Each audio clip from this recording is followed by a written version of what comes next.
We just talk entertainment. Share and subscribe. Hey guys, welcome to Entertainment Talk Nation. This is Rob. This is going to be a top 5 video, and in this video, to continue the theme of gaming, I'm going to do my top 5 games of the 80s. It doesn't matter what game it is, no specific genre, and it's only games from the 80s. This was a very tough list for me to do, but what I did was I remembered back to these games when I played them, and I just said to myself, which games did I really beast on the most? Like, I really sat there and I played the most, and it came down to these 5 games, so here we go. At number 5, Altered Beast for the Genesis. Man, this game was so much fun, and it was even more fun if you had somebody to play with. And what made the game cool was that there was 5 levels in the game, and each level you turned into a different, like, humanoid type monster. Like in the first level you would turn into a werewolf, and then the next level you turn into like a dragon, then you turn into a bear, a tiger, and then eventually a gold werewolf in the final stage. And it was always cool to play this game, and you know, you had to save Athena. Zeus sends you on a mission, so it had some mythology in there. But it was a lot of fun. It was a straight beat 'em up, collect the spirits, and then like your character had like different levels of getting bigger. So like he'd start off looking like a regular dude, then he'd get some, you know, power-ups, then he'd get muscular, then he'd get power-ups, then he'd get muscular again. Meanwhile, he ends up being brolic, like this guy's look like Arnold Schwarzenegger running around. And then you would turn into, then the last stage would be the monster, and then depending on which stage you were, like I said, you would turn to either a werewolf, dragon, bear, tiger, or a golden werewolf. And it was a great game, so much fun. And since I'm getting back into retro gaming, that is definitely one game I'm going to pick up when I get my Sega Genesis console. For those of you on the nation, you guys are aware that I decided after a year of thinking about it and deciding, and now that I'm working on my own little room/studio room in the house, I feel much more comfortable having these things without worrying about my kids trashing them. So that's number 5, Altered Beast. So at number 4, it's going to be Ghosts and Goblins. Yes, Ghosts and Goblins. I mean, here's a game that I spent hours upon hours upon hours playing, because it was the kind of game that once you ran out of life, that's it. That was it. It doesn't matter if you're at the very end of the game. It doesn't matter if you have, you know, you're fighting the boss and you just died and it was your last life. It didn't matter. You had to start again. And it was a very challenging, and I remember playing, and it wasn't a long game. I mean, if you got good at it and you did good timing with your jumps and you followed the monster's patterns, after a while, it did get much easier. But you know, you had to, a lot of the times you would die at your own, because you make your own mistake. You didn't time your jump well. You knew that that damn demon was going to fly down and dive at you. Why did you get too close? So, and once you figure those things out, then you progress and you progress and you progress.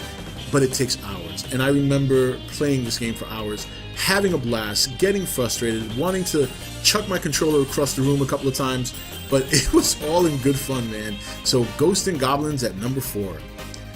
At number 3, Mega Man. Yes, Mega Man, the very first one, which is probably the hardest one out of the whole bunch.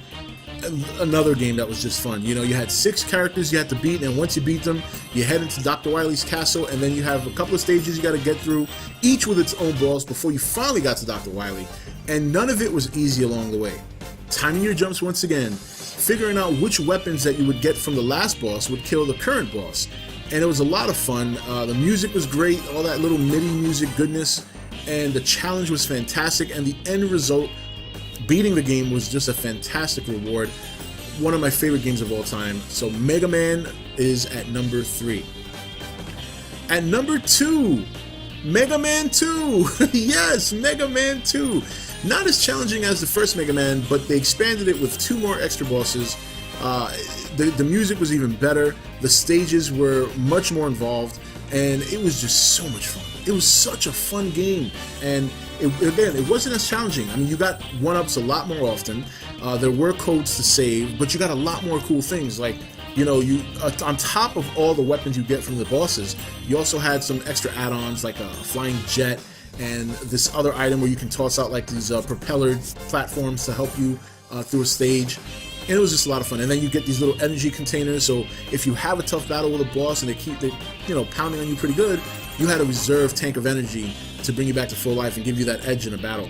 It was a lot of fun. It's my favorite Mega Man game in the whole series, Mega Man 2, and that's why it's at number 2. And at number 1, The Legend of Zelda. Yes, the original first Legend of Zelda. So much fun. Nice little puzzles in the game. Who could forget going through the forest and having to go up, left, down, right? That way you can get through the forest and get to the other side. Finding the swords, like the white sword, the lightning sword, getting better armor, you know, the blue armor, the red armor, the rings. I mean, and then the little puzzles as you would go through each and every stage and level to find a piece of the Triforce. The stages got bigger, the puzzles got a little bit more difficult. And who could forget the boomerang, the magic boomerang? I mean, it's such a unique game for its time, so far ahead of other games, and very challenging, very rewarding, a nice world, a very nice sized world at the time the game came out, and challenging. You know, it was just a lot of fun. It was a lot of fun in that game. There were a lot of things to find. There was even a little bit of farming if you wanted a certain item and you had to farm for rubies. And it just, I mean, it doesn't get any better than that. And that was my favorite game in the 80s, was The Legend of Zelda. It gave me hours and hours of fun. I played it multiple times. And that's why it's number 1 on my top 5 games of the 80s. This is Rob signing off for ETN, where we don't do news, we just talk entertainment. Take it easy. Thank you for watching ETN. Don't forget to subscribe and join the Nation Facebook page. You're watching ETN, where we don't do news, we just talk entertainment. Share and subscribe.